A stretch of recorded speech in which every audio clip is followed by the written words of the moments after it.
Hey everybody, how's it going? Welcome back to Copper Jacket TV. So we've got a very important video today. You guys are going to want to stick around for this one, maybe even take a seat, because I have been doing this for about 12 years now here on YouTube.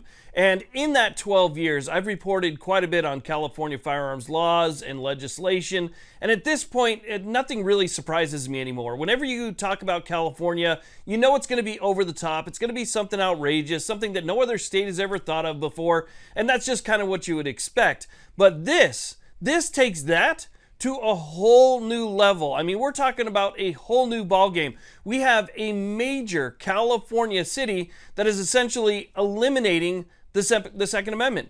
And they're doing it in a way that is kind of backdoor and sneaky. So we need to talk about what's going on, what city this is, and what they're planning. So stay tuned. So let's go ahead and talk about what's going on here. So this is starting to get some major coverage now. I've seen some pretty big outlets start to pick this up, and rightly so. If you know anybody that this might affect, please make sure that you share this out on your social media. But basically what we have in California is a state that already has more firearms related laws than any other state in the country, with over 100 on the books, and every single year new laws get signed. But what we're starting to see as a trend is that the cities and counties now are starting to implement their own ordinances which further infringe on people's constitutional rights. And some cities in California, populations range in the millions. I mean, absolutely huge. The population in California is massive. So even when just a city implements something, it affects a lot of people. In this case, we're talking about over 600,000. So the city that we're talking about today is Sacramento, the California state capital. Now, this is something that was sparked by the mayor. The mayor wants to see this happen, and it was picked up by the city council. Now, this has already passed through their legal committees and whatnot, and is ready for a vote. And if this goes through, you could see this actually take effect 30 days after the city council votes on it, or maybe even January 1st of 2025. So coming up right around the corner. So what are they proposing? Let's talk about it. So like I was saying before, it's the mayor of Sacramento, Darrell Steinberg, and Councilwoman Lisa Kaplan that are spearheading these new ordinances.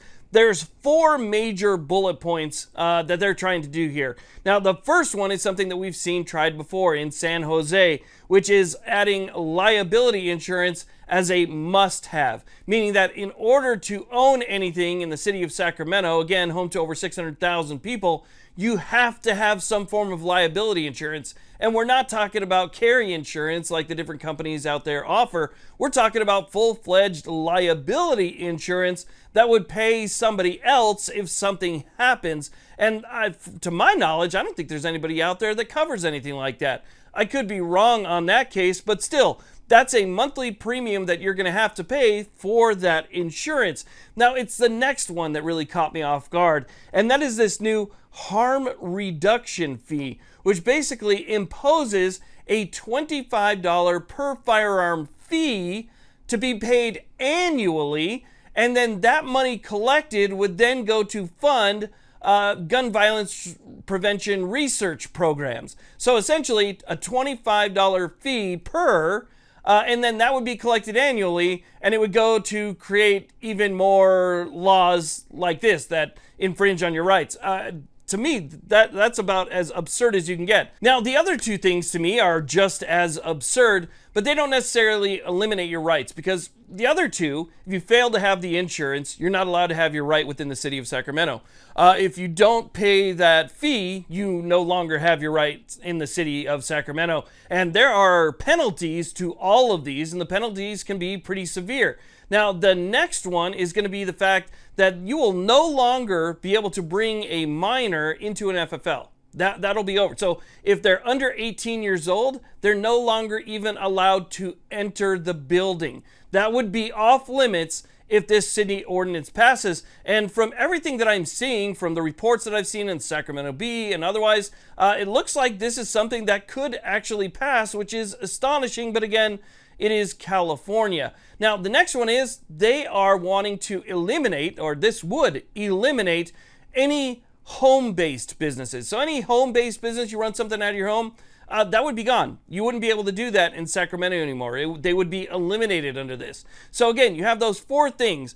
Home-based businesses eliminated. 18 or younger eliminated. The $25 fee, insurance, all of that stuff not done on the state level, but done on the city level through a city council. If you live in Sacramento and you have access to be able to email or call your representative who's there in your city council, oh man, there's never been a better time to let them know that you oppose something than there is right now. The only way that this is going to stop before it would actually take effect is if you do that, if you make your voice heard. You have a right to go to these city council meetings when they talk about this stuff and they debate this stuff.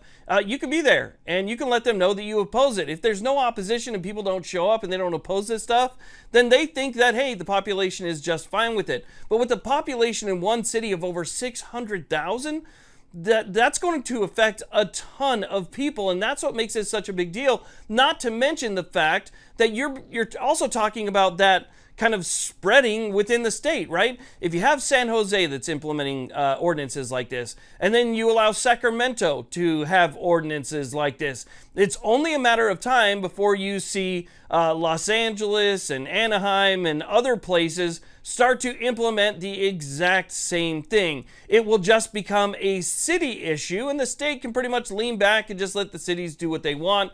And, you know, lawsuits will have to be filed against the state, lawsuits will have to be filed against the city, and all of these, you know, organizations that are out there trying to preserve our rights are going to be stretched even thinner. So it's best to stop these now. And I wanted to let you know about that. Again, you know, share this out there, let people know about it. Make sure you subscribe if you haven't already. Thank you all very much. Have a great day.